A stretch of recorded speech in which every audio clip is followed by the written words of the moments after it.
আমরা একটা সংখ্যাকে কয় রকম করে চিনব? তিন রকম। কয় রকম? যেমন 11। যেমন কি? প্রথমে 11, এটাকে আমরা প্রথমবার কি বলবো? 11 বলেন আপনারা সবাই। এরপর বলতে হবে 1 1 11।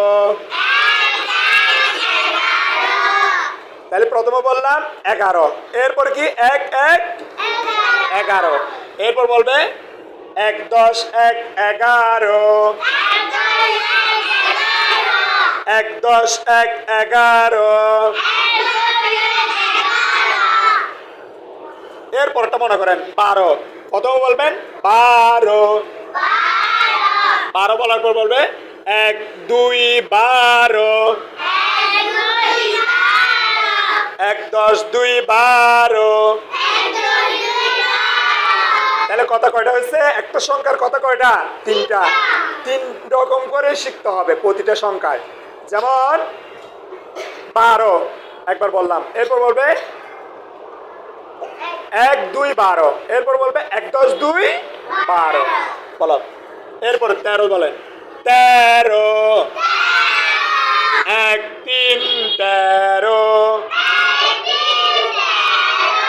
1 10 3 13, 14, 1 4 14, 1 10 4 14, 15, 1 শুরু বলতে হবে 15, 1 5 15। তোমাদেরকে যদি কেউ বলে যে 15 লেখেন, তাহলে কি করতে হবে? 1 আর 5, ওই যে হুজুরের কথার সাথে সাথে কি করতে হবে? 1 5 15 শিখছি, তাইলে এভাবে শিখলে লিখার সময় এভাবে লিখতে পারবেন। মনে থাকবে? তাহলে বলেন 1 5 15, 1 10 5 15। এরপর কত? 16, 1 6 16, 1 10 6 16। 16 পর কত? 17, 1 7 17, 1 10 7 17, 18, 1 8 18, 1 10 8 18, 19, 1 9 19, 1 10 9 19,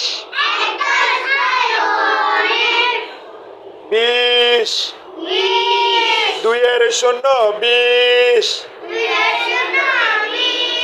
2 10 20। আমরা চাইলে এবার বলতে পারতাম 21 22 23 24 25 26 27 28 29 30 বললেই শেষ। এরকম হলে হবে না। এরকম হলে লেখার সময় কি আসে? সন্দেহ আসে। কি আসে? বলেন কি আসবে?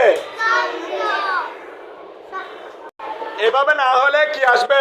সন্দেহ আসবে। এভাবে না শিখলে। কথা বুঝছেন? এভাবে শিখতে হবে। সংখ্যা শিখার নিয়ম।